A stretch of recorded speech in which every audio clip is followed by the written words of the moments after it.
গতদিন আমি আকীদার সম্বন্ধে বলেছিলাম, শেষ হয়নি। আজকে আরও একটু আকীদার সম্বন্ধে বলার আছে। আকীদা একটা কোনো জিনিস সম্বন্ধে একটা কম্প্রিহেন্সিভ আইডিয়া, সমস্ত জিনিসটা মিলিয়া কি এটার পারপাস কি, এটা দিয়ে কি হয়, এর উদ্দেশ্য কি, এইটা বোঝা। এটা চোখ দিয়ে দেখার মতো, মন দিয়া ব্রেন দিয়ে বোঝা যে হোয়াট ইজ এটা কি, কেন, এটা আকীদা। যখন এই আকীদা ঠিক থাকে না, তখন মানুষ একদিক দিয়ে ব্লাইন্ড বলা যায়, অন্ধ। এই যে আমাদের বাংলাদেশে একটা আছে না, মানে গল্প, 5 জন অন্ধ হাতি দেখতে গেছিল, আছে না? আকীদা নষ্ট হইলে এই জিনিসটা হয়। কি হয়েছিল? 5 জন লোক অন্ধ গেছে হাতি কি দেখার জন্য। হাতি কি চোখে দেখে না। একজন হাতির লেজটা ধরে দেখছে, ও এটা হাতি। একজন পা দেখছে, ও এইটা হাতি। হাতি হাতি হাতি চোখে দেখতে পায় না। একজন সুর দেখে ভাবছে এটা হাতি। একজন পেটটা দেখছে, বিরাট একটা জ্বালার মতো পেট। তারপরে ফিরে দিয়ে বসছে, হাতি দেখলাম। কি দেখলাম হাতি? একজন হলো হাতি চাবুকের মতো, যে লেজ ধরছে চাবুকের মতো, যে সুর ধরছে কেবল দুধ, তুই কি বলে সেটা? হাতি অজগর সাপের মতো সুর ধরছে সে। যে কান ধরছে বলে কুলার মতো হাতি। যে যে হাতির পা হাতিয়ে দেখছে বলে ওইটা তো একটা থাম্মার মতো হাতি। প্রত্যেকে একটা আলাদা আইডিয়া নিচ্ছে, বিকজ কারণ সে হাতিটা চোখে দেখে না। যখন আকীদা ঠিক হয় যে চোখ দিয়ে দেখে, হাতি দেখে, তখন বুঝে হাতি কি, সমস্ত হাতিটা সম্পূর্ণ দেখা হাতি কি। এ যখন নষ্ট হয়ে যায়, তখন সব নষ্ট হয়ে যায়। আর তার কাছে ওই 5টা লোকের কাছে হাতি ইজ মিনিংলেস ঠিক না। হাতি যে নিরর্থক জিনিস, হাতি না। যে কারণে আমাদের বড় বড় মানে যারা রিয়েল ইসলাম বুঝছেন, ওই যে কথা আমি সেদিন বললাম, তারা বলে গেছেন যে আকীদা যদি সহি না হয়, সঠিক না হয়, তাহলে পরে ইমান আমল কোনোটার দাম নাই। আমলেরও নাই, ইমানেরও নাই। ইমানের দাম না থাকলে কি রইল? কি রইল? কিছুই না। ইমান আমল সব গণ। এটার একটা এক্সাম্পল নবী করিম সাল্লাল্লাহু আলাইহি ওয়াসাল্লাম দিয়ে গেছেন, এটা আমি বলতেছি। উনি একদিন বললেন, আখেরি জামানায় মানুষ রোজা করবে, সে না খেয়ে থাকা হবে। রাত্রে উঠে তাহাজ্জুদ পড়বে, তার ঘুম নষ্ট হবে। অর্থাৎ তাহাজ্জুদ হবে না, রোজাও হবে না। আচ্ছা, এই হাদিসটা রিয়েল অর্থ এত গভীর যে সে বলা যায় না। কেন? নবী এক্সাম্পল কি নিলেন?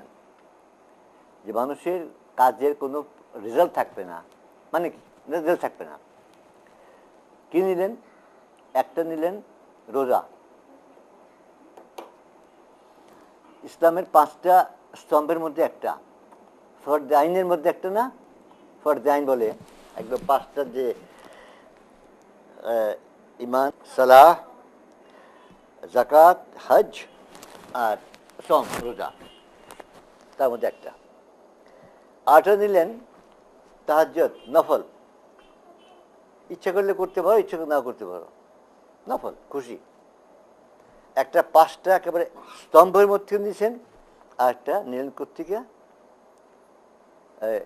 খুশি ইচ্ছা করলে করতে পারো, না করতে পারো। Why he took this two, এই দুইটা এক্সাম্পল তিনি কারণ নিয়েছেন, এই দুইটা কারণ নিয়েছেন। বাকি পাঁচটার মধ্যে থেকে বাকি চারটা বাদ নেননি। আর হাজারো আছে না, নফল ইবাদত আছে না, তার মধ্যে থেকে নিয়েছেন এটা তাহাজ্জুদ। কেন নিয়েছেন? Very significant, very significant. First হলো, এক নম্বর হলো যে মুকাম্মাল ঈমান ছাড়া এই দুইটা ইবাদত করা যায় না।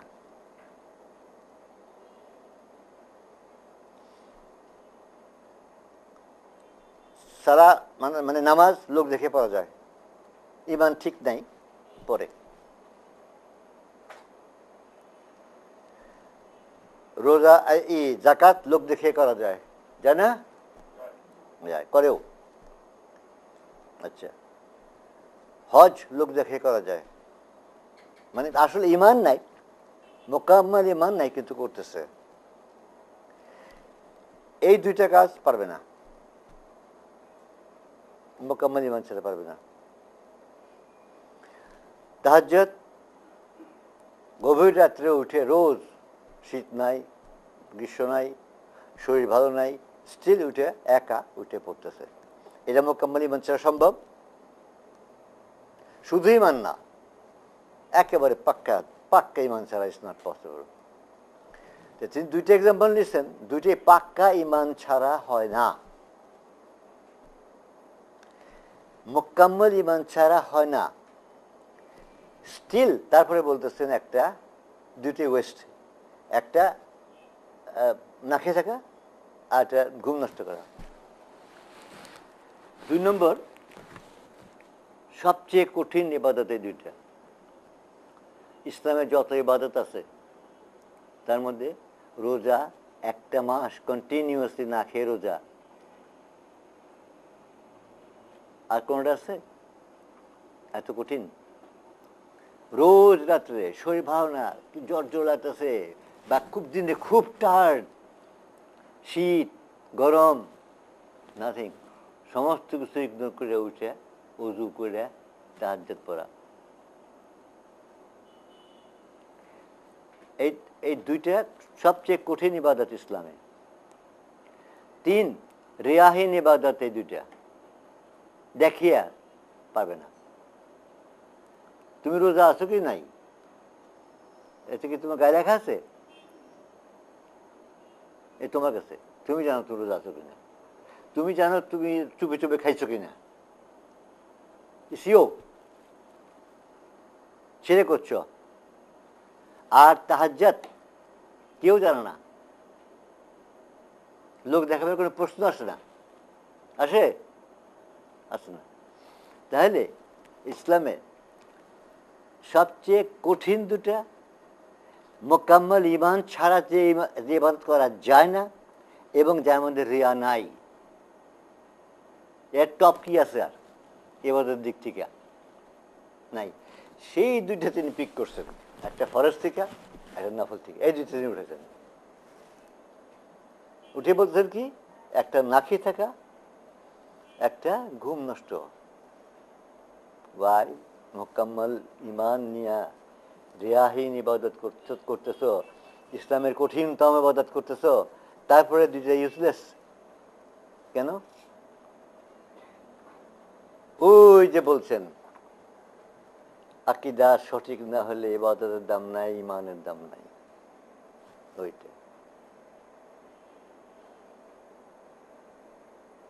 ওইটা তাহলে আকীদা কতখানি ইম্পর্টেন্ট, এর গুরুত্ব কত বড়, সাংঘাতিক। আমি বলবো এর চেয়ে বড়, এর চেয়ে গুরুত্বপূর্ণ আর কিছু নাই, এর চেয়ে গুরুত্বপূর্ণ আর কিছু নাই।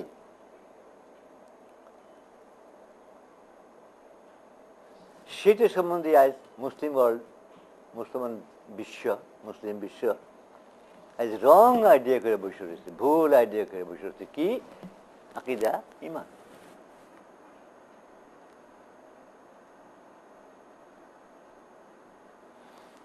আমি গতবারও বলেছি, আজকেও আবার বলতেছি, আমাদের এই ফলের, আমাদের এই পতনের মূল্যে যত চিন্তা করো, যত রিজন, যত কারণ থাকুক, ঘুরে সমস্ত ঘুরে ফেরা করে এসে আবার সেই ওই এখানে পৌঁছতে হবে।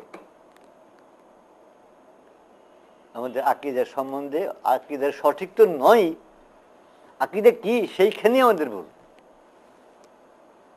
আকীদার আমরা ইমান বলে নিচ্ছি। আজ যেখানে জিজ্ঞেস করো, যত বড় আলেম আছেন জিজ্ঞেস করো যে হুজুর আকীদা কি, ইমান।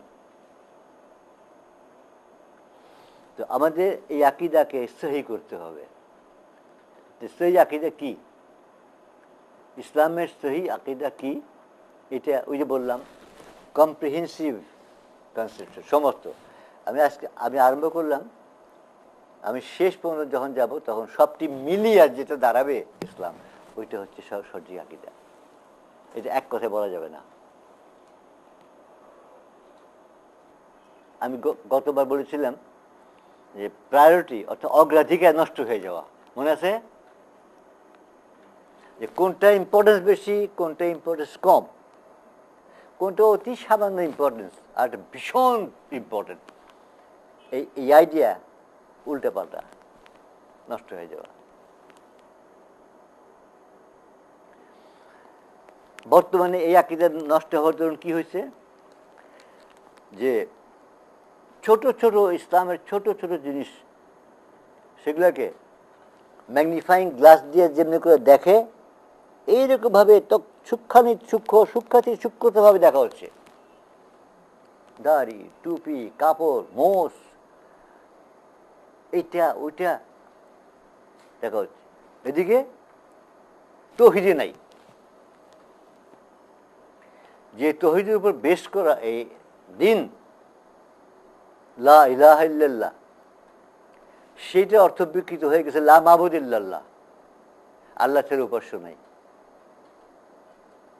ওইদিকে ওটা চলে গেছে, তৌহিদ চলে গেছে, কিন্তু ম্যাগনিফাইড গ্লাস দিয়া তালি কয় ইঞ্চি, টকনুর উপরে কাপড় কতখানি উঠছে, মোষ কতটুক ছোট হয়েছে, একটা ম্যাগনিফাইং গ্লাস দেখছে। একটা পর্বত দূর থেকে হোল পর্বতটাকে চোখে দেখা যায়, একটা মাউন্টেন দেখা যায়, তারপরে গাছ আছে, পালা আছে, এ আছে, ও আছে, সমস্ত কিছু দেখা যায়। ওই পর্বতটাকে যদি ম্যাগনিফাইং গ্লাস দিয়া এমনি করে দেখতে দেখতে চেষ্টা করা হয়, কি হবে? দেখা যাবে পর্বত? পর্বত দেখা যাবে? যাবে না। পর্বতের কোনাকাঞ্চি ছোট ছোট পাথরের টুকরা দেখা যাবে, বড় বড় একটা, এই বড় বড় একটা মানে বিশাল পাথরের মতো পর্বত দেখা যাবে না। এখন আমাদের আলেম সাহেবরা ম্যাগনিফাইং গ্লাস দিয়ে ইসলামের সূক্ষ্ম সব খুঁটিয়ে বের করতেছেন। ইসলাম নাই, তাদের দৃষ্টির মধ্যে ইসলাম নাই। তৌহিদও গেছে, সবই গেছে, তার দৃষ্টি বাইরে চলে গেছে। এগুলো নিয়ে ব্যস্ত, এগুলি তাদের কাছে ইসলাম। ওই পাথর ছোট ছোট টুকরো গুলোই তাদের কাছে ইসলাম বহুত বড়।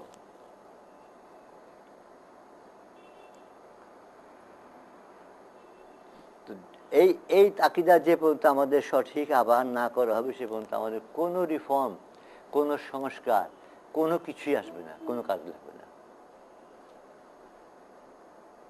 আকীদা বিকৃত হবার আরেকটা ফল, এই যে হাতির একজনের পা দেখে বললো থাম, একজনের কান দেখে বললো কুলা, একজন অন্ধ সুর দেখে বললো অজগর, আমাদের মধ্যে কি তার ফলটা কি হয়েছে? এই যে বিভক্তি হলো না, একজন বলতেছে একটা। আমাদের আলেম সমাজ বলতেছেন যে পুঙ্খানুপুঙ্খ ভাবে ইসলামের শরিয়া পালন করা হচ্ছে ইসলাম। সুফিরা বলতেছে যে না, আত্মা ঘষা মাজা করে, আত্মাকে পরিষ্কার করে আল্লাহ কুরবিয়াত হাসিল করা হচ্ছে ইসলাম। আলাদা হয়ে গেল, ওই যে কুলার পা আলাদা হয়ে গেল, আরেকজন বলতেছেন না আরেকটা, আরেকজন বলতেছেন না আরেকটা। কি হয়েছে? হাজারো মজহাব, হাজারো ফেরকা, সাব ফেরকা হইয়া ডিভিশন আফটার ডিভিশন, বিভক্তি বিভক্তি বিভক্তি হয়ে গেছে গিয়া। রিজন?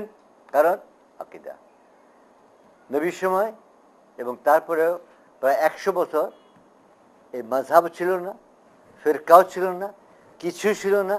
এক সহি আকিদা ছিল, জাতি একটা সলিড ইউনিট ছিল। ভেঙে টুকরো টুকরো হয়ে গেছে আকিদা নষ্ট হওয়ার দরুন। মানে অর্থাৎ এক কথায় আকিদার ইম্পর্টেন্স আমি মানে বলে শেষ করতে পারবো না। আরেক পরিণতি, বাহ্যিক রূপ, বাহ্যিক রূপ আর ভিতরের রূপ। বাহ্যিক রূপ এখন বর্তমানে ইসলাম, নবী করিম সাল্লাল্লাহু আলাইহি ওয়াসাল্লামের ইসলামের মতোই, সেই নামাজ, সেই রোজা, সেই হজ, সেই জাকাত, সবই ঠিক আছে। ভিতরে আকিদার দরুন কমপ্লিটলি রিভার্স হয়ে গেছে, উল্টো হয়ে গেছে। এই যে 1300 বছর পাস হয়েছে, এর মধ্যে এটা একটা এক্সাম্পল আমার বইয়ে আমি দিয়েছি। একজন লোককে আপনি চিনেন, পরিচিত লোকটা, সব দিক দিয়ে মাশাআল্লাহ ভালো, গুণ, তার চরিত্র, তার জ্ঞান, সব কিছু মানে এক্সেলেন্ট। বহু বছর দেখা হয়নি। এই বহু বছরের ভিতরে সেই লোকটা বদলে যেয়ে, যে কোনো কারণে হোক বদলে যেয়ে সে একটা মানে কবির হয়ে গেছে, খারাপ হয়ে গেছে। সে মানে ক্রাইম করতে পাক্কা হয়ে গেছে, তার চরিত্র সব নষ্ট হয়ে গেছে। দেখা, আপনি দেখে বলবেন আরে মিয়া তোমার সাথে দেখা হলো এতদিন পর, আর ভাববেন সেই মানুষটাই, সেই মানুষটার নাই, বাইরে কিন্তু সেম। আজ ইসলামের দশা ঠিক তাই হয়েছে। হুজুরের সময়, আল্লাহ রসুলের সময় যে বাহ্যিকটা ছিল, সেই নামাজ আছে, সেই রোজা আছে, সেই জাকাত আছে, সেই হজ আছে, আর অনেক কিছুই আছে, কিন্তু ভিতরে আকিদা বদলে দিয়ে সেই ইসলাম আর নাই। এখন হয়ে গেছে কি, শুধু পথভ্রষ্ট নয়, একদম অপোজিট। হেদায়া, হেদায়া যেটা নবী দিয়ে গেছিলেন, এই যে তোমার হেদায়া, ওরিয়েন্টেশন, দিক নির্দেশন, এই যে তুমি যাবে এদিকে, আর সে ঘুরে ঠিক অপোজিটে যাচ্ছে, উল্টো দিকে যাচ্ছে। আপনি দেখতেছেন সেই মানুষটাই, সেই লোকটাই, সেই লোকটাই। আজ ইসলামিক কন্ডিশনটা ঠিক তাই। It looks the same, same, ওই একই জিনিসটার চেহারা, এক সব কিছু আছে, কিন্তু ভিতরে বদলে সে এখন উল্টা দিকে রওনা হয়েছে। কারণ আকিদা, আকিদা নষ্ট হয়ে গেছে, তার আকিদা বদলে গেছে। আল্লাহ এবং রসুল যে আকিদা দিয়ে গেছিলেন, সে আকিদার থেকে এখন তার উল্টা দিকে হয়ে গেছে, নষ্ট হয়ে গেছে। এর এই এই যখন কন্ডিশন হয়, তখন ওই দাঁড়ায় যে সারা মাস রোজা করতেছে, না খেয়ে থাকতেছে, রাত্রি উঠা তাহাজ্জুদ পড়তেছে, ঘুম নষ্ট হতেছে।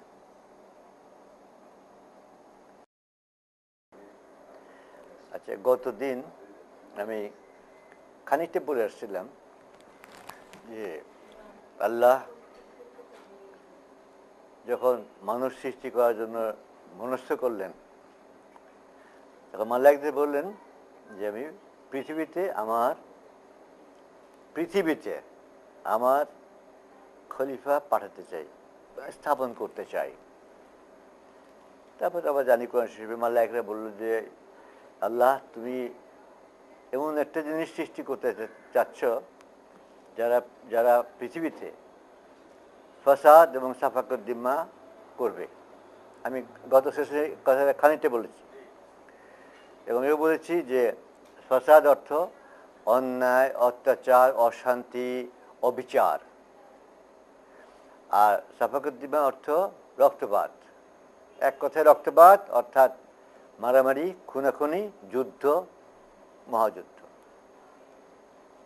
আল্লাহ বললেন, আমি যা জানি তোমরা জানো না, আমি বানাবো। বানালেন, আদমকে বানালেন, এবং আদমকে বানালেন নিজে হাতে। আল্লাহ কোরআনে কয়েক জায়গায় বলেছেন যে আমি যখন কোনো জিনিস সৃষ্টি করতে চাই তখন আমি বলি কুন, হয়ে যায়। তার সমস্ত মখলুক, সমস্ত সৃষ্টি তার এইভাবে করা। একমাত্র আদমকে তিনি বানালেন বেয়াদি, আমার হাত দিয়া, মানুষকে। কেন? যে তার ভিতরে তিনি তার রূহ স্থাপন করবেন। যে সৃষ্টির ভিতর এই রূহ তিনি কাউকে দেননি, মালায়েক না, পৃথিবীর হোল মখলুকাত, সমস্ত মহাসৃষ্টি, কাউকে তিনি নিজের রূহ দেননি। আদমকে দিবেন এই জন্য নিজে হাতে তিনি বানালেন। দেখেন তার সম্মান। বানালেন, বানাবার পর মালায়েকদের বললেন সিজদা করো। সেদিন একটা কথা আমি বলছিলাম, খানি আপনাদের মনে আছে কিনা, যে এই যে কাজটা আল্লাহ করলেন, একটা সৃষ্ট জিনিসকে নিজেকে বাদ দিয়া সেজদা করতে বললেন, একটা সাংঘাতিক ব্যাপার না? সাংঘাতিক। আল্লাহকে ছাড়া কাউকে সেজদা করা যায় না, আমরা সবাই জানি। করলে শিরক হয়ে যায়, সে মুশরিক হয়ে যায়। যে মুশরিক কথা তিনি বলছেন যে আমি সমস্ত গুনাহ মাফ করব, কিন্তু শিরক আমি কোনো মাফ করব না। এবং এক জায়গায় বলছেন এটা আমার অঙ্গীকার যে আমি শিরক মাফ করব না। কি সাংঘাতিক কথা, কি সাংঘাতিক কথা! সেই শিরক তিনি করতে বলতেছেন অ্যাপারেন্টলি মালায়েকদের, যে মালায়েকদের সংখ্যা অগুন্তি, অসংখ্য, যার সেই সীমা নাই। সে সমস্ত মালায়েককে বলতেছেন সৃষ্টি করে তার ভিতরে তার রূহ ফুঁকে দিয়ে বলতেছেন ওকে সিজদা করো।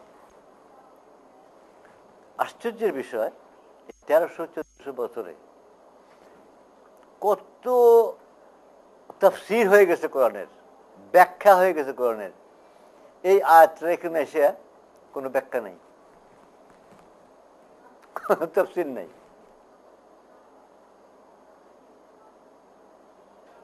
আমি যে কয়েকটা কোরআন শরীফ পড়লাম তার মধ্যে মাত্র একটা কোরআন শরীফ পেলাম, ছোট্ট একটু, মোহাম্মদ আসাদের, লিওপোল্ড ওয়াইস, যিনি আগে ছিলেন জু, লিওপোল্ড ওয়াইস, তার ট্রান্সলেশনটার ভিতরে, অনুবাদের ভিতরে এই আয়াতটার সময় তিনি লিখছেন যে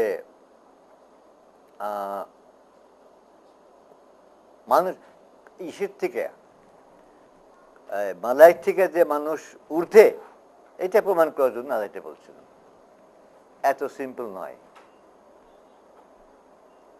এত সিম্পল নয়। এটাকে সত্যিকার ভাবে বুঝতে গেলে বুঝতে হবে মালায়েক কি এবং সেজদা কাকে বলে, অর্থ কি, এটা বুঝতে হবে। কারণ ওই মালায়েকে আজকে আমি যাব না। আমি শুধু এইটি বলবো যে এই যে জিনিসটা, মানে কত বড় বড় ইম্পর্টেন্ট ব্যাপার, অথচ তাফসীরে কোনো কথাই লেখা নেই। অর্থাৎ ছোট ছোট সামান্য ছোট ব্যাপার নিয়ে এত এত তাফসীর লেখা হয়েছে, অতি সামান্য ছোট ছোট ব্যাপার নিয়ে এত তাফসীর লেখা হয়েছে। বউ কেমনে তালাক হয়, কেমনে হয় না, এ নিয়ে ভলিউম ভলিউম লেখা হয়েছে, ভলিউম ভলিউম লেখা হয়েছে। অথচ এত বড় একটা ব্যাপার, যে আল্লাহ সৃষ্ট একটা জিনিসকে বানিয়ে নিয়ে সমস্ত মালায়েকদের, কোটি কোটি কোটি কোটি মালায়েকদের বললেন ওকে সিজদা করো। কিছু লেখা নেই যে সিজদা করলো, ইবলিস করলো না, বললো না তুমি আমাকে আগুন দিয়ে বানিয়েছো, ওকে মাটি দিয়ে কেতা দিয়ে বানিয়েছো, ওকে আমি সিজদা করবো না। আর তো বললেন,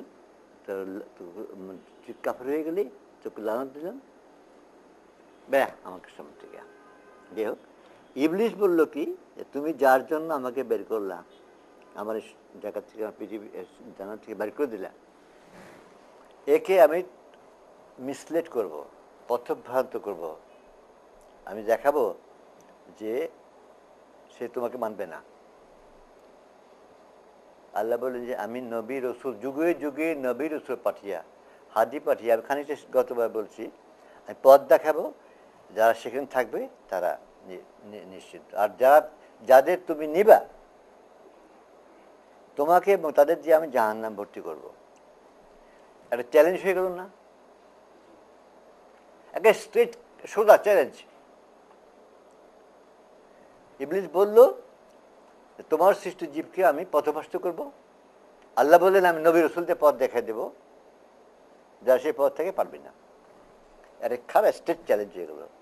অথচ এই চ্যালেঞ্জ সম্বন্ধে কোন তাফসিরে কেউ এই পর্যন্ত লিখলেন না। অথচ এইটাই সমস্ত, সে তখন থেকে আজ পর্যন্ত এইটি চলে আসতেছে, এই চ্যালেঞ্জ। এই চ্যালেঞ্জ যে আল্লাহ মানুষকে পাঠিয়ে দিলেন দুনিয়াতে, আর বনি আদমকে বললেন যাও রিপ্রোডিউস করো, অর্থাৎ বংশবৃদ্ধি করো, সংখ্যায় বাড়ো। আর ওইদিকে ইবলিস রইল আমাদের ভিতরে। ইবলিস বললো আমার শক্তি দাও ভিতরে যাওয়ার জন্য, তাকে ইনফ্লুয়েন্স করার জন্য দিলেন আল্লাহ। ইবলিসের অবিশ্রান্ত, মানে কনস্ট্যান্ট, নিরবচ্ছিন্ন চেষ্টা আমাকে তার পথ থেকে সরাবে। আর আল্লাহ নবী রাসূল যে আমাদের পথ দেখে দিয়েছেন, তুমি এই পথ থাকো, তোমার চিন্তা নাই। এই কনফ্লিক্ট আদম থেকে আজ পর্যন্ত চলতেছে। আচ্ছা, কিসে থাকলে আল্লাহ বলতেছেন যে তোমার কোনো চিন্তা নাই? কিসে থাকলে? হেদায়া, আমি নবী রসুল দিয়া এবং হাদি দিয়া পথ পাঠাবো, দিক নির্দেশন পাঠাবো, তার উপরে যারা থাকবে চিন্তা নাই। আরেকটা দিলেন কি, সিরাতুল মুস্তাকিম, কি আমার ছাড়া কাউকে ইবাদত করবে না, আমাকে ছাড়া কাউকে ইবাদত করবে না। এই ইবাদত কি? এই ইবাদত কি যেটা তাকে ছাড়া করা যাবে না? তিনি পাঠালেন খলিফা করে। খলিফা মানে আল্লাহর হয়ে কাজ করার জন্য। ওই কাজটা করা হচ্ছে মানুষের ইবাদত, মানুষের জন্য ইবাদত। ওই কাজটা করা যেটা তিনি নিজে করতে, নিজে না করে আমার উপরে ছাড়ছেন, এইটা করার জন্য। আর আরেকটা কথা বলছি, যে জিনিস যে কাজের জন্য সৃষ্টি করা হয় তার জন্য সেই কাজই হচ্ছে ইবাদত। আল্লাহর সৃষ্ট জিনিসও তাই, মানুষের সৃষ্ট জিনিসও তাই। সেদিন একটা এক্সাম্পল দিয়েছিলাম যে বাল্ব সৃষ্টি করছে কি জন্য? আলোর জন্য। এই বাল্বটা আলো দিচ্ছে মানুষের সৃষ্টি, এটা কিন্তু আল্লাহর সৃষ্টি না।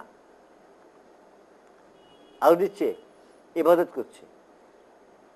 মানে ইবাদতের অর্থ সার্ভিস, খেদমত করা, সার্ভিস। আমি যে আল্লাহর হয়ে কাজ করতেছি, আল্লাহর সার্ভিস দিচ্ছি না? সার্ভিস দিচ্ছি না? আমি তার সার্ভেন্ট না? যে সার্ভিস দেয় সে হচ্ছে সার্ভেন্ট। হ্যাঁ, সার্ভেন্টের বাংলা কি? আমরা বলি দাস। আমরা আল্লাহর দাস। সার্ভিস দিচ্ছি আমরা আল্লাহকে, তার হয়ে আমরা কাজ করছি, তার সার্ভ করছি। কথা কি পরিষ্কার হচ্ছে? এইটা আলো জ্বালিয়ে আমাকে সার্ভিস দিচ্ছে। একে তৈরি করা হয়েছে আলোর জন্য, এই আগুন তৈরি করার জন্য। এই আগুন তৈরি করে আমাকে সার্ভিস দিচ্ছে। আল্লাহ পাঠাচ্ছেন মানুষকে, তুমি আমার খেলাফত করবে দুনিয়াতে। অর্থাৎ তিনি যে কাজটা করতেন, আল্লাহ যে কাজটা করতেন, সেটা আল্লাহ না করে আমার কাজ সার্ভিস করার জন্য। এটা আর কাউর কথা অন্য কারো সার্ভিস আমি করব না, সিরাতুল মুস্তাকিম। এটা হচ্ছে সিরাতুল মুস্তাকিম, যে আমি আল্লাহ ছাড়া কাউর ইবাদত করব না।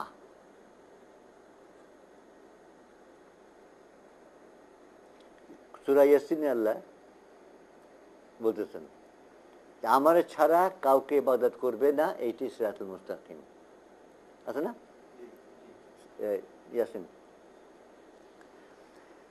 এইটা হচ্ছে ওইটা। আর হেদায়া হইল দিক নির্দেশন, তিনি যে হাদি পাঠাবেন, হাদি মানে যে পথ দেখায়,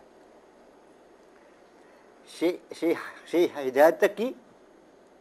লা ইলাহা ইল্লাল্লাহ, আমি আর কার হুকুম শুনবো না আল্লাহ ছাড়া।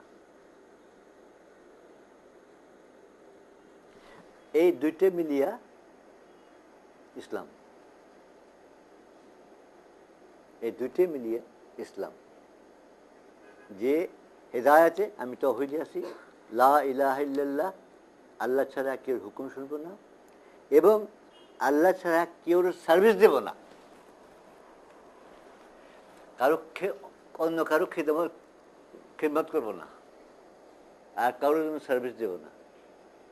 অর্থাৎ আমাকে যে খেলাফত দেওয়া হয়েছে, আমি শুধু এই খেলাফতের কাজ করব,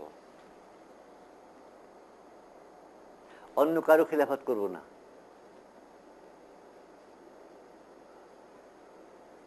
আমার কথাটা ক্লিয়ার হয়েছে কি? হ্যাঁ, প্রশ্ন থাকলে বল। হেদায়া হচ্ছে লা ইলাহা ইল্লাল্লাহ, হেদায়া, যে আল্লাহ ছাড়া কাউ হুকুম মানে না। অর্থাৎ কোনটা ঠিক, কোনটা অঠিক, কোনটা ন্যায়, কোনটা অন্যায়, কোনটা সঠিক, কোনটা অঠিক, এটা বলবেন শুধুমাত্র যিনি, যারটা মানবো আমি, তিনি আল্লাহ। অন্য কেউ বলবে না এটা ঠিক, এটা অঠিক, আমি মানবো না।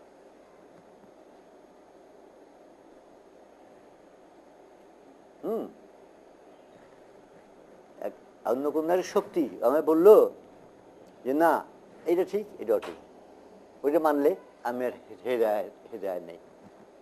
আমি বলবো নো, আল্লাহ যেটা বলছেন আমি শুধু ওইটা মানি, আর কাউটা মানি না। এইটা হেদায়া, এটা লা ইলাহা ইল্লাল্লাহ।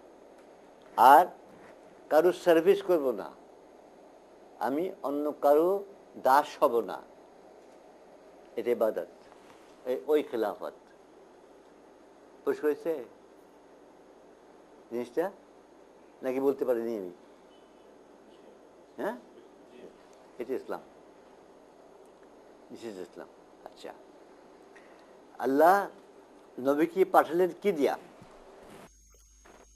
ওয়াল্লাযী, বিসমিল্লাহির রহমানির রহিম, ওয়াল্লাযী আরসালা রাসূলাহু, তিনি তার রসুলকে পাঠালেন, বেল হুদা, হেদায়েত দিয়া, ওয়া দীনুল হক, এই দুটো জিনিস বলতেছে আল্লাহ, যে আমার রসুলকে আমি পাঠালাম দুটো জিনিস দিয়া, টু থিংস, একটা হেদায়া আর দীনুল হক। 3 নম্বর কিছু বলতেছেন না, খেয়াল করেন। ওয়াল্লাযী আরসালা রাসূলাহু বিল হুদা ওয়া দীনুল হক, এই হুদা হচ্ছে হেদায়া, দিক নির্দেশন, যে আমি আল্লাহ ছাড়া কারো হুকুম মানব না। ওয়া দীনুল হক, দিন কি? জীবন ব্যবস্থা, জীবন ব্যবস্থা। পৃথিবীতে মানুষ থাকবে কি করে? একটা সিস্টেম ছাড়া মানুষ থাকতে পারে? আইন কানুন, দণ্ডবিধান, অর্থনৈতিক সিস্টেম, সমাজ সিস্টেম, এই সমস্ত ছাড়া মানুষ থাকতে পারে? এটা কেওয়াস হবে না? There must be rules, regulations, যাতে মানুষ তাদের জীবন চালাবে। এই হল দিন। আল্লাহ বলছেন দীনুল হক, সত্য দিন, হেদায়াত এবং সত্য দিন, যে আমি নবীকে পাঠালাম। This two things. তাহলে ইসলামে দুটা। আল্লাহ নবীকে দিয়ে যে যে যে দুই জিনিস দিয়ে পাঠালেন, এই দুটো যদি ইসলাম না হয় আর কি ইসলাম?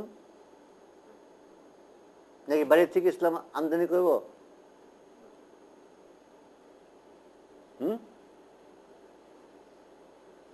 এই দুটি ইসলাম, হেদায়া আর দিনুল হক। দিনুল হক কি? তুমি জীবন ব্যবস্থা পৃথিবীতে কেমন করে থাকবা, তোমার ব্যবস্থা কি হবে, সেটা দিন। আর হক মানে সত্য। এটা এটা বেশ কিসের উপরে? ওই হেদায়তের উপরে, লা ইলাহা ইল্লাল্লাহ, আল্লাহ ছাড়া কাউকে মানি না, এবং সেই আল্লাহ যে জীবন ব্যবস্থা দিবেন সেটা শুধু মানি, আর কিছু মানি না। এই দুইটা মাত্র জিনিস যে আল্লাহ নবীকে পাঠাতেন। কোন তৃতীয় জিনিসের নাম নাই এখানে। এখানে নামাজ নাই, রোজা নাই, হজ নাই, জাকাত নাই, কোনো কিছু নাই, কিন্তু এগুলো সব ওই দিনুল হকের মধ্যে।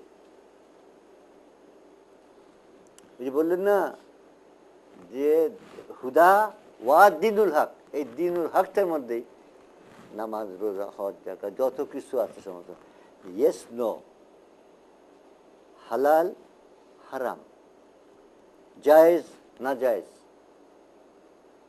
হক বেহক, ন্যায় অন্যায়, এই যে সমস্ত এই পার্থক্যটা, এটা দিয়ে যে জীবন ব্যবস্থা, ওইটা হচ্ছে দিনুল হক। এই দুইটা জিনিস দিয়ে আল্লাহ নবী পাঠালেন। তারপর কি বলতেছেন? লে ইউজহিরাহু আলা দ্বীনি কুল্লিহি, এটাকে এই অন্য সমস্ত যত দিন আছে সমস্ত দিনের উপর এটাকে প্রতিষ্ঠা করা, মানে অর্থাৎ অন্য সমস্ত জীবন ব্যবস্থা যা আছে সব মানে বাদ দিয়া এটাকে প্রতিষ্ঠা করা। এই আয়াত তিনবার আসছে কোরআনে। তাহলে সমস্ত হোল ইসলাম এটা দাঁড়াইল নবীকে যে জিনিস দিয়া আল্লাহ পৃথিবীতে পাঠালেন, যে যে দুই জিনিস, এবং সেটাকে প্রতিষ্ঠার ভার দিয়া পাঠালেন। এর বাইরে ইসলাম আছে?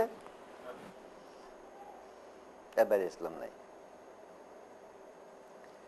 সমস্ত ইসলাম এরই মধ্যে কনফাইন্ড, এরই মধ্যেই সীমাবদ্ধ সমস্ত ইসলাম। প্রমাণ দিই, প্রকৃত মুমিনের সংজ্ঞা কি? আমিনু বিল্লাহি রাসূলিহি, আল্লাহ রাসূলের বিশ্বাস। কি বিশ্বাস? ওই সেই নাম বলতেছিলাম, আল্লাহ আছেন এই বিশ্বাস। তাহলে পরে আমরা যে কোনো সময় যেতে পারি। আল্লাহ এক, সব ধর্ম বিশ্বাস করে আল্লাহ এক, আল্লাহ সর্বশক্তিমান, আল্লাহ সব কিছু। আমরা আল্লাহ সময় যা বিশ্বাস করি সব রিলিজিয়নতে বিশ্বাস করি, করে না? একটা হিন্দু বিশ্বাস করে না যে ভগবান সর্বশক্তিমান? একটা খ্রিস্টান বিশ্বাস করে না যে গড ইজ অল মাইটি? হ্যাঁ, সবাই তো মানে। তাহলে আমি মুসলিম নিলাম কি? আমি মুমিন নিলাম কি তাহলে?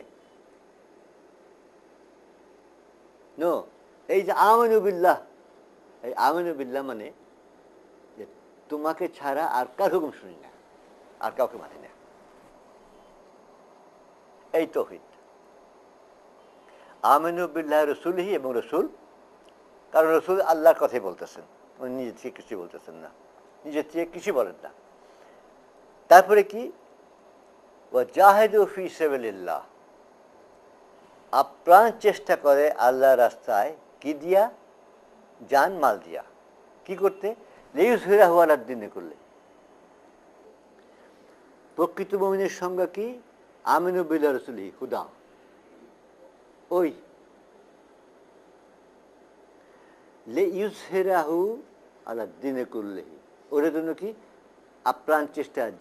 জিহাদ অর্থাৎ আপ্রাণ চেষ্টা করা। জিহাদ শব্দের অর্থ হচ্ছে আপ্রাণ চেষ্টা করা, সর্বাত্মক চেষ্টা করা। কি দিয়া? জানমাল দিয়া।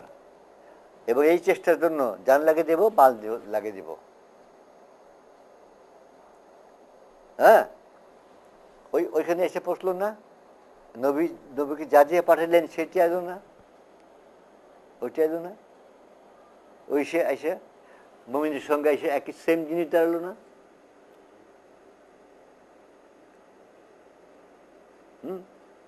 আচ্ছা, তোমাদের কি এমন ব্যবসার খবর দিব যা করলে তোমাদের জান্নাত যাবে, সমস্ত মাফ হয়ে জান্নাত যাবে? কি সেটা? আমিনু বিল্লাহ, ওই একই কথা, আমিনু বিল্লাহ রাসূলিহি, আল্লাহ এবং নবীর উপর বিশ্বাস, অর্থাৎ কারো হুকুম শুনি না, জানমাল দিয়া আল্লাহ রাস্তায় সে প্রতিষ্ঠার জন্য চেষ্টা করবা। এই করলে তুমি জান্নাতি, মাগফিরাত ওয়া জান্নাত। সূরা নিসা কয় নম্বর আয়াত? হ্যাঁ, সূরা সফ, সূরা সফ, নিসা না, সরি, সফ, নিসা হলো ওই আয়াতটা। আচ্ছা, সূরা সফ। তাহলে কি দাঁড়ালো? নবীদের কেন পাঠানো হচ্ছে সেইটা, মুমিনের সংজ্ঞা সেটা, এবং আল্লাহ ক্লিয়ার কাট বলতেছেন যে কি করলে তুমি সমস্ত গুনাহ মাফ হয়ে তুমি জান্নাত যাবে। কিন্তু একই, এটা ইসলাম না তো কোনটা ইসলাম? এটা ইসলাম না তো কোনটা ইসলাম? আজ কি দাঁড়াইছে? আজ পৃথিবীতে যে ইসলামকে চালু আছে, কি দাঁড়ালো আসা? যে ওয়াল্লাযী আরসালা রাসূলাহু, পাঠালাম কি দিয়ে? হুদা নাই, লা ইলাহা ইল্লাল্লাহ নাই।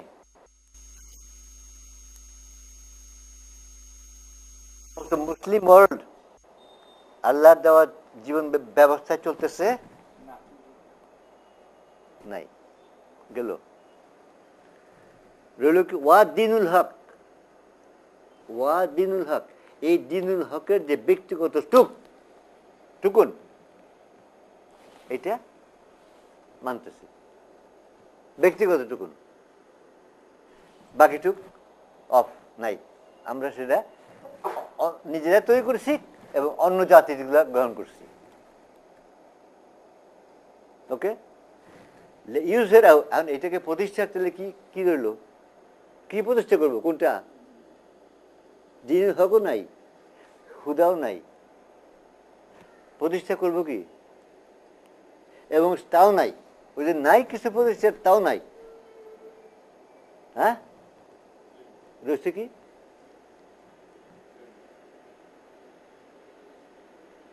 কেন হয়েছে? ওই আকিদার বিকৃতি, জানে না যে ইসলাম কি, কেন কি। এই যে আল্লাহ কেন বলছেন বিল হুদা ওয়া দিনুল হক লিইয়ুযহিরাহু, নাই। কি রয়েছে? ব্যক্তিগত নামাজ পড়ো, রোজা করো, হজ করো, যাকাত দিও।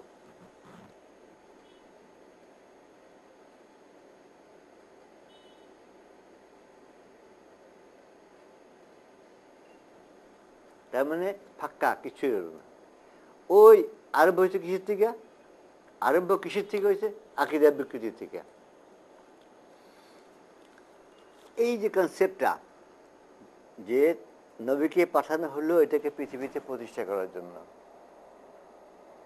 নবী তার জীবনভর প্রচেষ্টা করলেন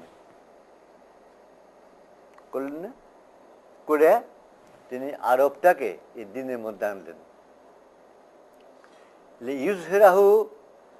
ইউজহেরাহু এটু করলেন, আরবটা তার মধ্যে আসলো। বাকিটা করার জন্য তিনি উম্মতের উপর ভার দিয়ে চলে গেলেন। উম্মতের আকীদা তখনও ঠিক, 100 বছর পর্যন্ত ঠিক করে গেল, যার ফলে অর্ধেক দুনিয়া এই দিন প্রতিষ্ঠা হইল, হাফ দুনিয়াতে এই দিনটা প্রতিষ্ঠা হইল। তারপরে আকীদা নষ্ট হয়ে গেল, এবং এই আকীদা যেই নষ্ট হলো, অমনি সেই প্রচেষ্টা, সেই জিহাদ ছেড়ে দিল। অ্যাবাউট 60-70 বছর পর, নবীর 60-70 বছর পর এই যে প্রচেষ্টা জাহিদু ফি সাবিলিল্লাহ, আপ্রাণ প্রচেষ্টা দুনিয়াতে পৃথিবীতে লিইয়ুযহিরাহু আদ-দীন কুল্লিহি, এই প্রচেষ্টা ত্যাগ করা হলো। যেই ত্যাগ করলো ইমানের ওই যে অর্ধেক সংজ্ঞা থেকে বেরিয়ে গেল, বুঝলো না? প্রকৃত মোমেনকে আমিনু বিল রাসূলিহি ও জাহিদু ফি সাবিলিল্লাহ, দুটো ভাগ। ঠিক যেমন নবীকে পাঠানো হয়েছে কি দিয়ে? বেল হুদা ও দিল হককে, একটা দুটো মিলে একটা পিস, লিইয়ুযহিরাহু, প্রতিষ্ঠার জন্য। ওই প্রতিষ্ঠার দিল 60-70 বছর পর, মোটামুটি 100 বছর ধরা যায়, 60-70 বছর ছেড়ে দিল। দিলেই আমিনু বিল্লাহি রাসূলিহি ওয়া জাহিদু ফি সাবিলিল্লাহ আমারুকুম আনফুসাকুম গন গেল না, বন্ধ হয়ে গেল। রইল খালি আমিনু বিল্লাহি রাসূলিহি, আমিনু বিল্লাহি রাসূলিহি রইল। প্রকৃত মুমিনের সংজ্ঞা থেকে বের হয়ে গেল 1300 বছর আগে।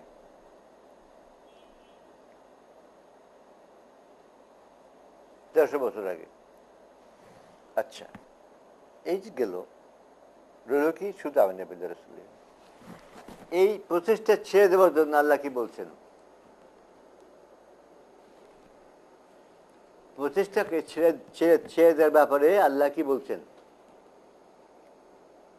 আল্লাহ বলতেছেন, তোমরা যদি এই প্রচেষ্টায় বের না হও,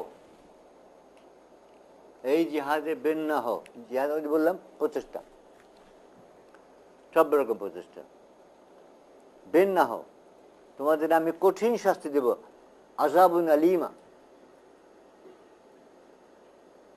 এবং তোমাদের বের করে দিয়ে অন্য জাতি বসিয়ে দেব, অন্য জাতির হাতে পাওয়ার দিয়ে দেব।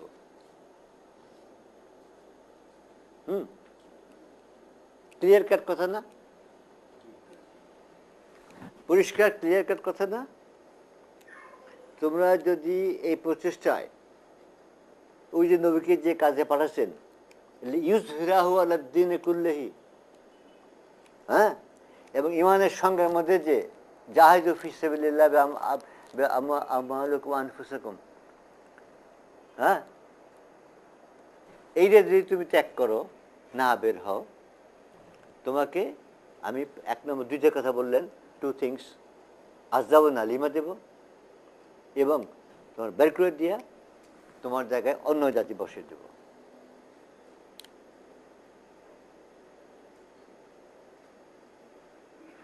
কথাটা কি ভয়ঙ্কর! আযাবুন আলীমা, কঠিন শাস্তি, আল্লাহর দেওয়া কঠিন শাস্তি।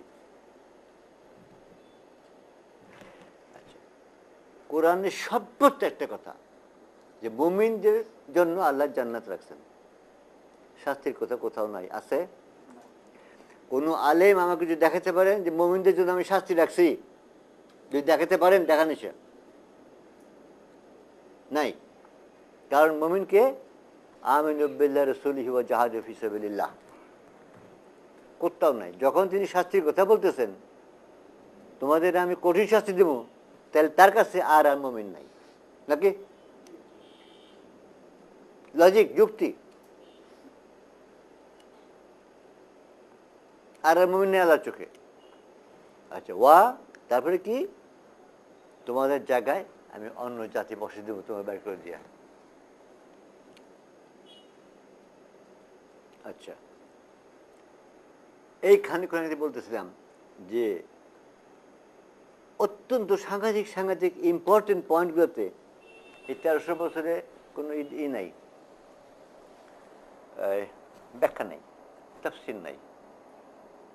এই আয়াতটার কোনো তাফসীর নাই। এত বড় সাংঘাতিক এক কথা, ওই সে মতোই যে ওকে শ্রদ্ধা কর,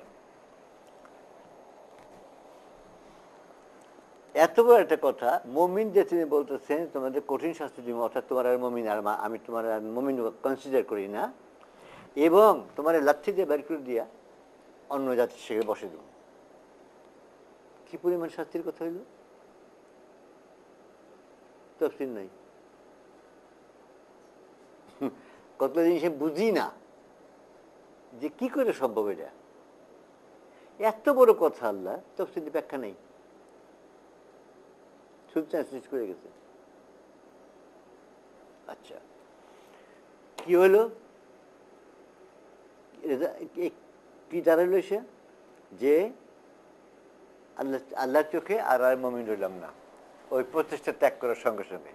কারণ নবীকে পাঠাচ্ছেন যে জিনিস দিতে আমাদের প্রচেষ্টা, ঈশ্বরের ভিতরে, মুমিনের সংজ্ঞার ভিতরে এই প্রচেষ্টা, জাহিদু ফি সাবিলিল্লাহ। হুজুরকে একদিন জিজ্ঞেস করা হইল, ইয়া রাসূলুল্লাহ, ইসলামের সর্বশ্রেষ্ঠ কাজ কি? বললেন, আমিনু বিল্লাহ রাসূলিহি, আল্লাহ এবং রাসূলের উপর ঈমান। ওই কি ঈমান? ওই তার অস্তিত্বের ঈমান না, তার একত্বের ঈমান না। একত্ব হলো ওয়াহদানিয়াত, তাওহীদ না। কিসের উপরে? তাকে ছাড়া কাউকে মানি না, এর উপরে ঈমান। আচ্ছা, বললেন যে আমিনু বিল্লাহ রাসূলিহি, ইয়া রাসূলুল্লাহ, তারপর নেক্সট কোনটা? বললেন জাহিদু ফি সাবিলিল্লাহ। ওই সেই একখানে পড়তেছে না এসে। অর্থাৎ হোল ইসলামই তাই, হোল ইসলামই হচ্ছে এই জিনিস।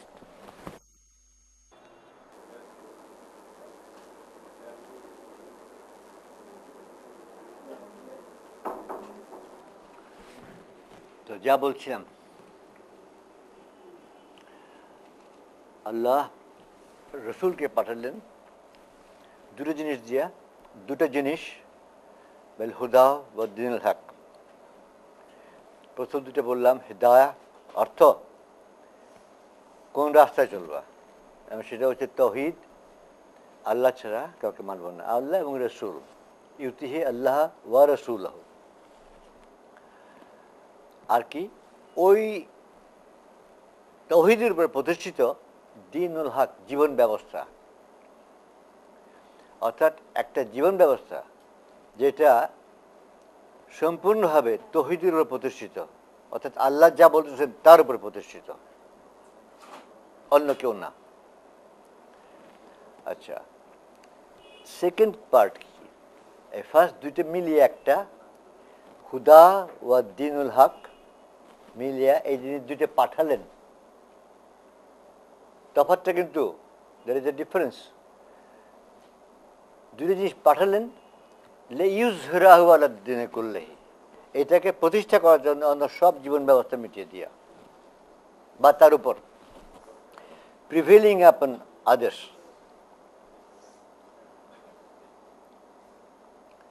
আচ্ছা, এখন নবীর উপর দায়িত্ব পড়ল এটাকে লিইয়ুযহিরাহু আলা দ্বীনি। এটা করতে গেলে কিভাবে করতে হবে? উনি একা পারবেন? সমস্ত পৃথিবীতে উনি একা পারবেন? পারবেন না। তাকে একটা জাতি গঠন করতে হবে, উম্মাহ। জাতি মানে একটা উম্মাহ। উনি গঠন করলেন আপ্রাণ, হিস্ট্রি যা আছে, আপ্রাণ চেষ্টা করে উনি গঠন করলেন। কি গঠন করলেন? উম্মতে মুহাম্মাদি। যে এইটা নিয়ে আমি বাকিটুক করব, অর্থাৎ আল্লাহ যে দায়িত্ব দিয়েছেন লিইয়ুযহিরাহু আলা দ্বীনি কুল্লিহি, এটা আমি, এই দায়িত্ব আমি পূর্ণ করব।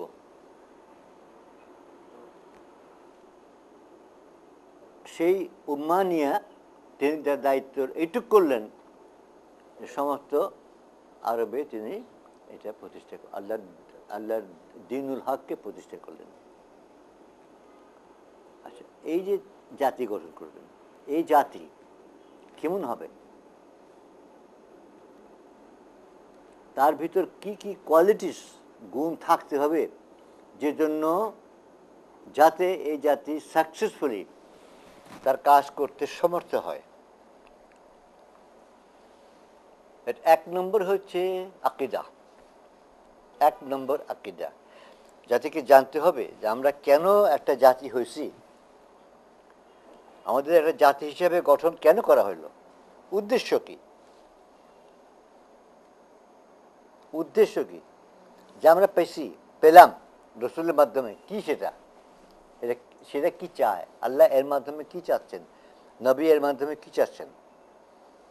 চাচ্ছেন এই যে আল্লাহর হেদায়াত এবং হেদায়তের উপর প্রতিষ্ঠিত জীবন ব্যবস্থা এটা পৃথিবীতে প্রতিষ্ঠিত হোক।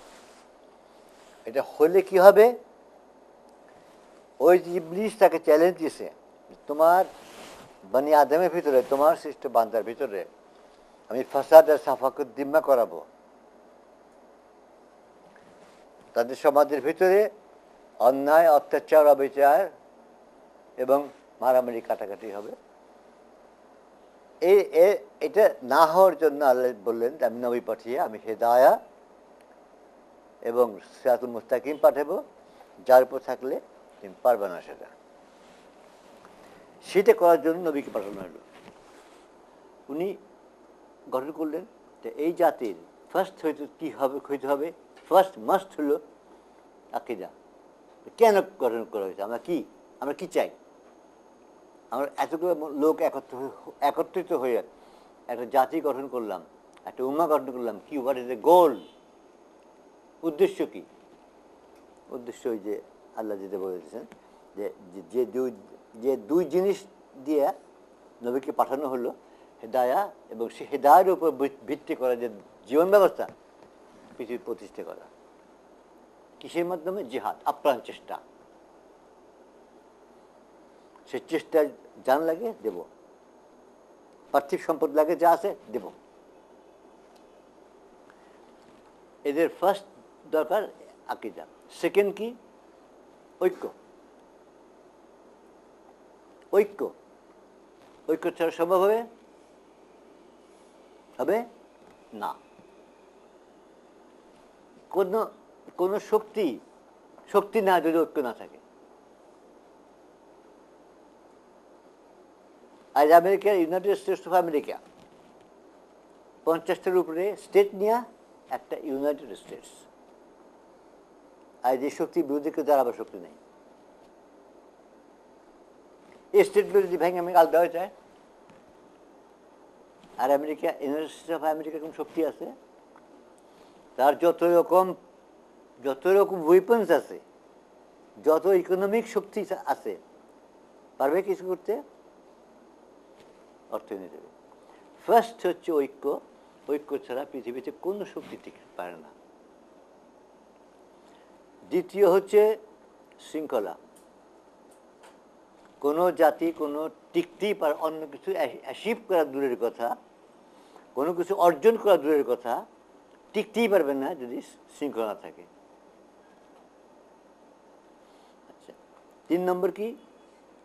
এতায়া, হুকুম শোনা। একটা জাতি যদি তার কমান্ডারের, নেতার হুকুম না শুনে, যা খুশি মতো কাজ করে, কিছু করতে পারবে না।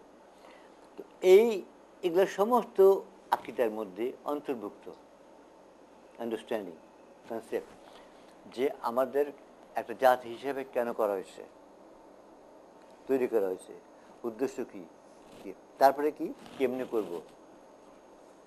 করব কি? আপ্রাণ চেষ্টা।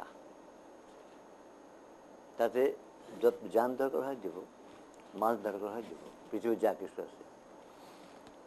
উম্মতে মুহাম্মাদি যে সৃষ্টি করে নবী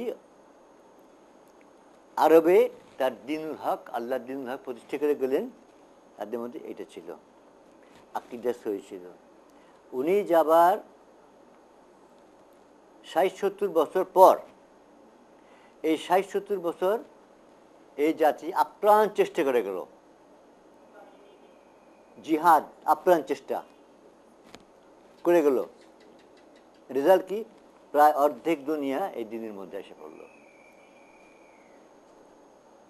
গোল হচ্ছে সমস্ত দুনিয়া, অর্ধেক দুনিয়া এর মধ্যে এসে গেল। আসার পর আনফর্চুনেটলি কেমন করে জানি না, আকীদা নষ্ট হয়ে গেল, গোল ভুলে গেল। জাতিকে কেন সৃষ্টি করা হয়েছে ভুলে গেল, 1 নম্বর চলে গেল, 1 নম্বর চলে গেল।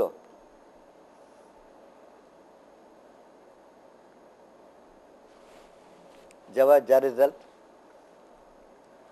প্রচেষ্টা ছেড়ে দিল, দেখলো অর্ধেক দুনিয়া এখন আমাদের হাতে। তখন তারা দুনিয়াতে সুপার পাওয়ার, মহাশক্তিশালী, ওদের সামনে তার আবার কেউ নাই, সামনে তার আবার কেউ নাই। নবীর পর ৬০-৭০ বছর পর এই উম্মাহ সেই পজিশন ছিল যে পজিশনে আছে America, united states of America. দাঁড়াবার কেউ শক্তি নেই তার বিরুদ্ধে। তখন আকীদা নষ্ট হওয়ার দরুন, ওই যে বললাম যে এত ইম্পর্টেন্ট, কি করে আকীদা নষ্ট হওয়ার দরুন জিহাদ ছেড়ে দিল। কি করতে বসলো? অর্ধেক দুনিয়া এখন আমাদের হাতে, রাজত্ব করতে বসলো, রাজা হয়ে গেল, রাজত্ব করতে বসলো।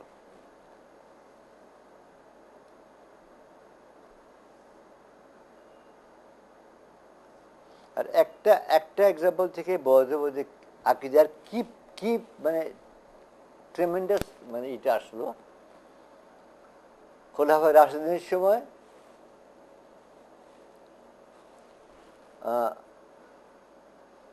হ্যাঁ, খোলাফায়ে রাশিদিনের সময় একখানকার গভর্নরের কাছ থেকে একটা রিপোর্ট আসলো যে এত মানুষ এখন দিন গ্রহণ করতেছে যে জিজিয়া কমে গেছে গিয়া, জিজিয়া ট্যাক্স কমে গেছে গিয়া, যে নন মুসলিমদের কাছ থেকে নেওয়া হয়তো। জিজিয়া সম্বন্ধে জানেন তো, জিজিয়া সম্বন্ধে এখন থাক, কমে গেছে, কি করা যায়? তো জবাব এগুলো যে ইসলাম কি আসছে ট্যাক্স আদায় করার জন্য মানুষের কাছ থেকে? তুমি কি লিখছো এটা? ইসলাম কি ট্যাক্স আদায় করার জন্য পৃথিবীতে আসছে? এইগুলো জবাব। উমাইয়া খলিফা, তার অনেক পরে উমাইয়া খলিফার কাছে এক গভর্নরের কাছ থেকে সেম আসলো যে এত সংখ্যক মানুষ ইসলাম গ্রহণ করতেছে যে এখন জিজিয়া দেবার লোক পাওয়া যায় না, কি করা যায়? মানে কোষাগারে বাইতুল মালে তো টাকা পয়সা নেই এখন। অর্ডার কি গেলো? ইসলাম গ্রহণ মানে কনভার্সন বন্ধ করে দাও।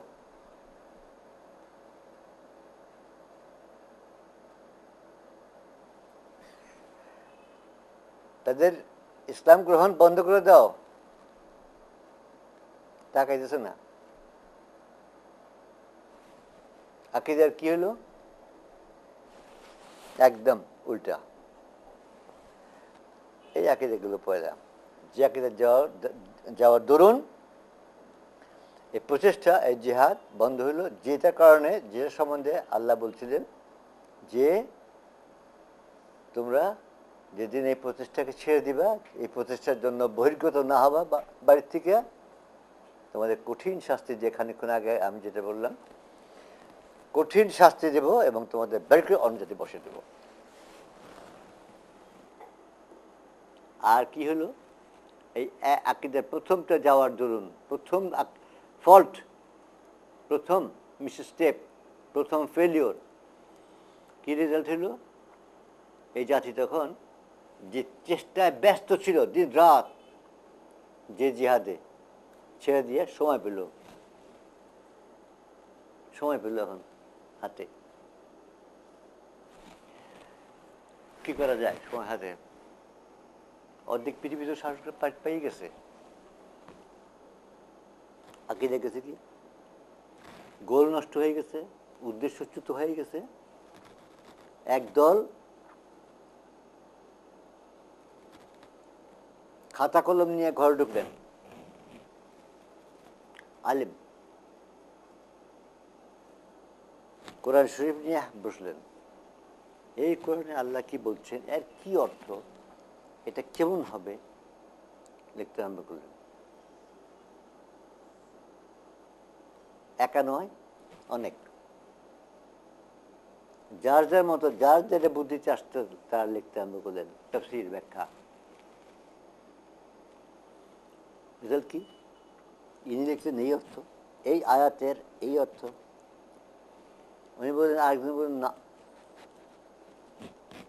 ঠিক না, আল্লাহ এই এই কথা মিন করছে। আরেকজন বললেন তোমাকে দুটি রং, এই যে যা। চতুর্থ বললেন তোমাকে চারটাকে তিনটা কোনোটাই ঠিক না, এই যে আমি লিখছি। এবং প্রত্যেকের পেছনে লোক দাঁড়াতে আরম্ভ করলো, মানে তারপর অনুসারী দাঁড়াতে আরম্ভ করলো। এই ডিভিশন আরম্ভ হইল, ভাঙা ভাঙা আরম্ভ হইল। এদের কাজের দরুন রিজন, গোড়া রিজন কি? আকীদার থেকে চ্যুতি। এটা ভুলে গেলেন যে নবী করিম সাল্লাল্লাহু আলাইহি ওয়াসাল্লাম একদিন যাচ্ছেন, দেখবেন দুজন সাহাবা একটা আয়াত নিয়ে একটু তকাতকি করতেছেন। উনি বলছেন আমার মনে হয় আয়াতটা মানে এটা আল্লাহ বিদ করছে। আগে বল না, উনি হঠাৎ হুজুর যাচ্ছিলেন ওখান থেকে দাঁড়ালেন, শুনছেন ওটা, দাঁড়িয়ে ওনার রাগে মুখ লাল হয়ে গেল। হাদিস, মুখ লাল হয়ে গেল রাগে। বললেন থামো, স্টপ। কোরআনের কোন আয়াত নিয়ে কখনো তর্ক করবে না। কোরআনের কোন আয়াত নিয়ে কখনো তর্ক করবে না। যেটা পরিষ্কার বুঝো আমল করো, যেটা বুঝো না আল্লাহর কাছে ছেড়ে দাও। যেটা বুঝো ওটা করো। বলেন যে আয়াত নিয়ে তর্ক কুফর, কুফর আর কিছু না। ইসলাম থেকে আউট।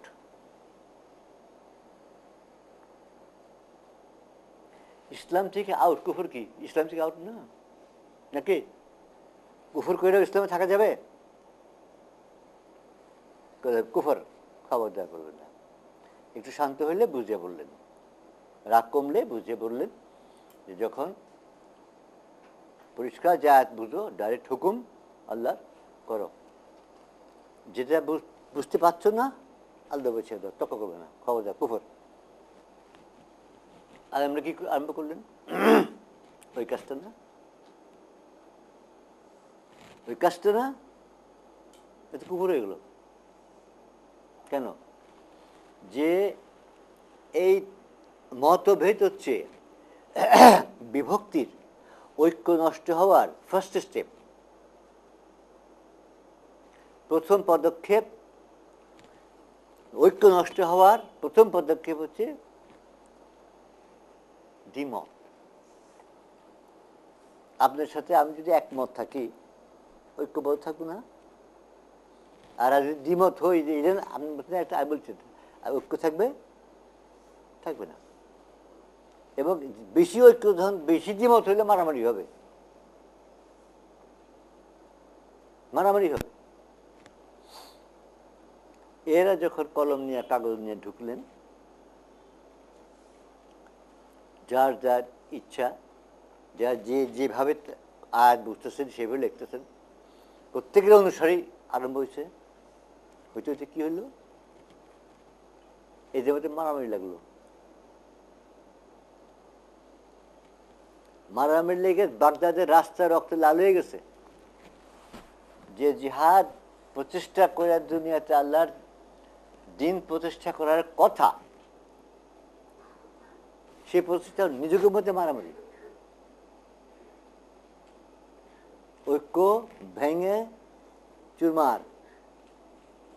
আমি প্রথমে বলছি, যত শক্তিশালী হোক, ঐক্য না থাকলে শক্তি নাই। ঐক্য না থাকলে কোনো শক্তি নাই। গেল। আরেক দল কি করলেন? যে ন, ওইসব কিছু না।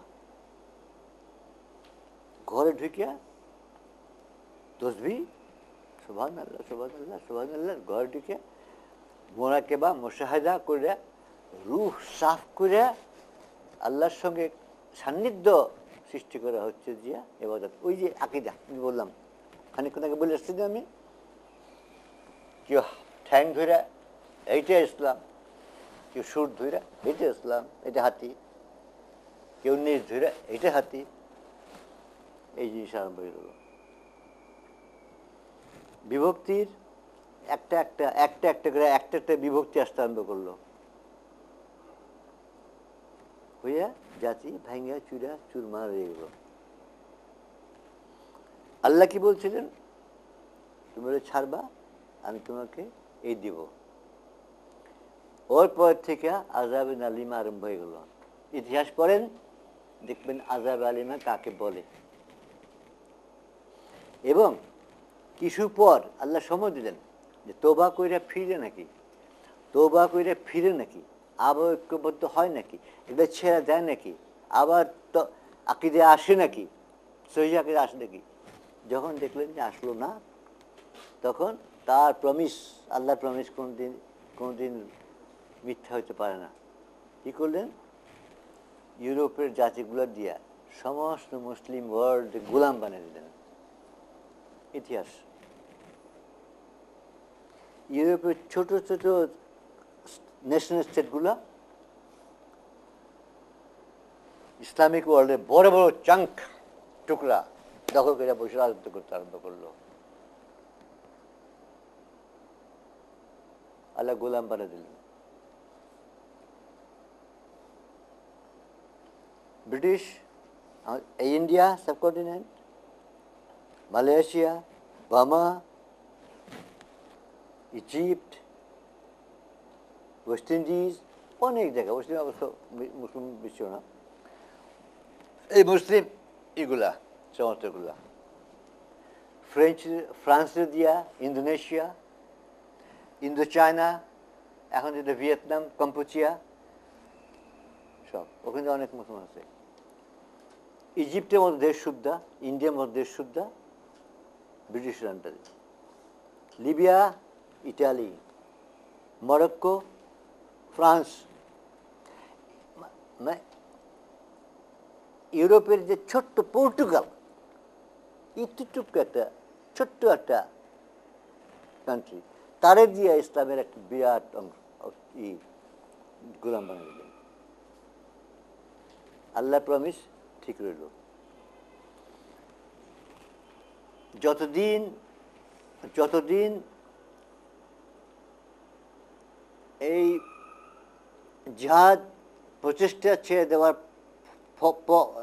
শাস্তি হিসেবে গোলাম করে দেওয়ার আগে পর্যন্ত তৌহিদ লা ইলাহা ইল্লাল্লাহ এইটুক মোটামুটি ছিল এই জাতিগুলোর মধ্যে। মানে অন্য কোনো দিন গ্রহণ করা নাই। নিজেরা ভাঙচুর করছে, অনেক কিছু করছে, কিন্তু অন্য কোনো দিন গ্রহণ করা নাই, এইটুক ছিল। এদের দিয়ে গোলাম বানিয়ে দেওয়ার পর ওইটুকু চলে গেল। কারণ এইসব খ্রিস্টান স্টেটগুলা তারা অকুপাই করার পর তাদের নিজেদের আইন কানুন, অর্থনীতি, দণ্ডবিধি, দিন যেটাকে বলে, ব্যক্তিগত যুগ বাদ দিয়া বাকিটুকু সমস্ত তারা ওই এস্টাবলিশ করলো, ওইটাও চলে গেল।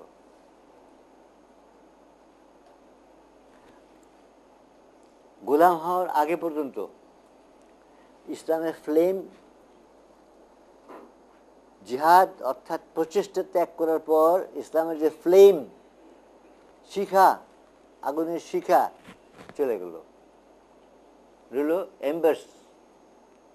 আগুনের ওই যে গনগনা আগুন বলে না, কাঠের মধ্যে থাকে, শিখা নাই, আগুন কি বলে, ফ্লেম নাই, শুধু এম্বার্স ছিল। এই খ্রিস্টান পাওয়ারগুলো এসে সেই এম্বারটুকু শেষ করে দিল।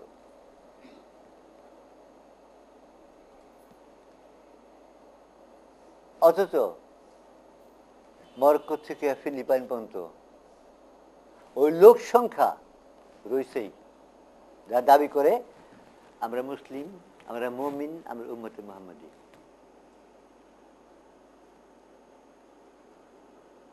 এর কোনোটাই তারা না।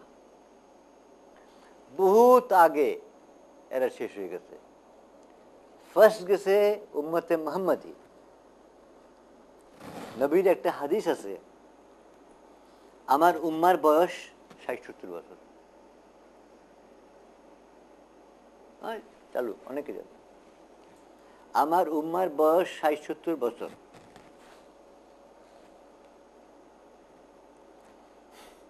প্রচলিত এটাকে তারা কি বুঝেন, মুসলিম ওয়ার্ল্ড আলেম উলামা সহ কি বুঝেন যে আমাদের আয়ু, পার্থিব আয়ু হলো ৬০-৭০ বছর।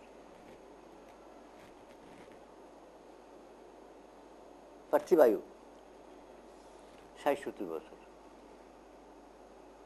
আমি বুঝি না কেমনি তারা এটা বুঝেন।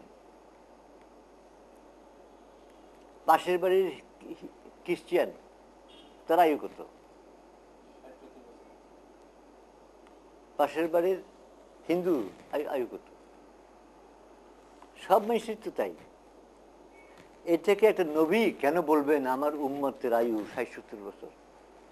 এটা কেমন কথা, হাস্যকর কথা না একটা? নবী যদি বলতেন আমার উম্মতের একটা করে নাক থাকবো, এটা হাস্যকর কথা হইতো না? আমার উম্মতের 2টা করে চোখ থাকবে, এটা হাস্যকর কথা হইতো না নাকি? এটা নবীর পক্ষে করার কথা এটা? তাহলে কি বললেন আমার উম্মার বয়স ৬০-৭০ বছর? উনি বললেন এই কথা, আমি যে উম্মা সৃষ্টি করলাম কি জন্য? আল্লাহ আমাকে যে দায়িত্ব দিচ্ছে লিইয়ুযহিরাহু আলা দ্বীনি কুল্লিহি, এইটা করার জন্য যে উম্মা সৃষ্টি করলাম, এ ৬০-৭০ বছর আয়ু। ঠিক ৬০-৭০ বছর পরে এই জিহাদ এবং প্রচেষ্টা ছেড়ে দিচ্ছে। ইতিহাস দেখেন, ইতিহাস দেখেন। ৬০-৭০ বছর পরে, এই ৬০-৭০ বছরের মধ্যে প্রায় অর্ধেক দুনিয়া এদের হাতে আসছে এবং এই ৬০-৭০ বছর পর এই জিহাদের প্রচেষ্টা ত্যাগ করা হয়েছে। এই ত্যাগ করা হয়ে পরে উম্মতে মুহাম্মাদি মরে গেল। আয়ু বলছেন নবী হায়াতুন, হায়াত উম্মতি, আমার উম্মতের বয়স ৬০-৭০ বছর। আর এই মহাপণ্ডিতরা বলেন আমাকে বয়স ৬০ বছর।